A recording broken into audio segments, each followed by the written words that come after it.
प्रभाग क्रमांक 6च्या मशालच्या उमेदवाराचा प्रचार केला, काय वाटलं तुम्हाला? निवडून आली वाटलं. विजय झाला, हो, कसा रिस्पॉन्स होता नागरिकांचा? उत्स्फूर्त असा प्रतिसाद होता.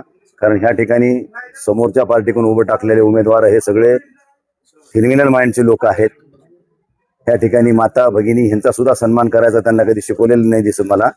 डॉक्टर तांबोळी साहेबाच्या दवाखान्यामध्ये एक काम करणारी नर्स आणि त्या ठिकाणच्या डॉक्टरचा ह्यांनी बळजुबरी निकाल लावून दिला आणि त्या पोरीचं आयुष्यातून तिला उठवण्याचं पाप ह्या लोकांनी केलेलं आहे. ते कलीम बॉस नावाचा मुलगा.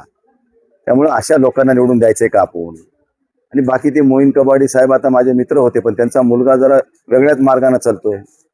त्यामुळे असे लोक जर वार्डात निवडून देऊ लागलो आपण तर उद्या वार्डाच्या विकासासाठी कामं करायची कोणी?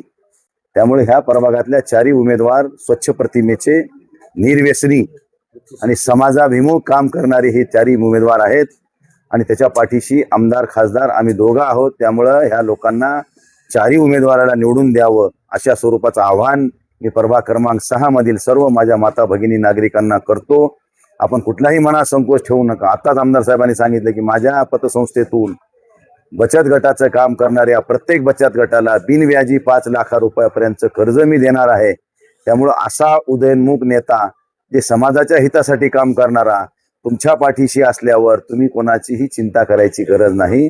म्हणून आपण मनामध्ये कुठलाही संशय न घेता, संकोच न करता मशाल या चिन्हासमोरचं बटन दाबा आणि चारही उमेदवारांना निवडून द्या अशा स्वरूपाचं आवाहन करतो. तो तडीपार नाहीये. त्याला कोर्टानं शहरात न राहायच्या अटीवर जमानत दिलेली आहे.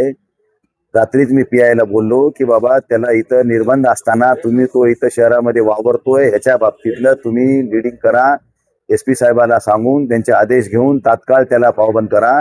कारण शेवटी त्याला कोर्टाची बेल रद्द करा तर कोर्टात जावं लागेल. त्यांना एखादा हद्दपार केलेला आरोपी असला तर त्याला उचलून आणण्याची त्यांच्यामध्ये प्रोव्हिजन आहे. परंतु एखाद्या कोर्टानं त्याला इथं राहायचं नाही असा आदेश दिलेला असताना त्यांना कोर्टातच जाऊन त्याने कायद्याचं उल्लंघन केल्याची बात कोर्टासमोर जाऊन ती परवानगी घेऊन त्याला पुन्हा जामीन रद्द करणार असं त्याचं म्हणणं होतं. पण मी म्हणलं त्याला जेव्हा इथं कोर्टानं न राहायचे आदेश दिलेत तर तो शहरामध्ये वावरतो कसा? या बाबतीत पोलिसांनी गांभीर्याने घ्यावं. माझी SP साहेबाला बी ह्या निमित्तानं विनंती असेल की अशा गुन्हेगारी स्वरूपाचे आणि त्यांना कोर्टानं पावबंद घातलेला असताना त्याला तुम्ही दुर्लक्ष करताय म्हणजे तुम्ही काही सत्ताधारी पक्षाच्या सत्ताधाऱ्यांच्या समोर झुकताय का? किंवा त्यांना थोडं बळ देण्याचं काम करताय का? असा माझा कधी कधी मनामध्ये संशय येतो.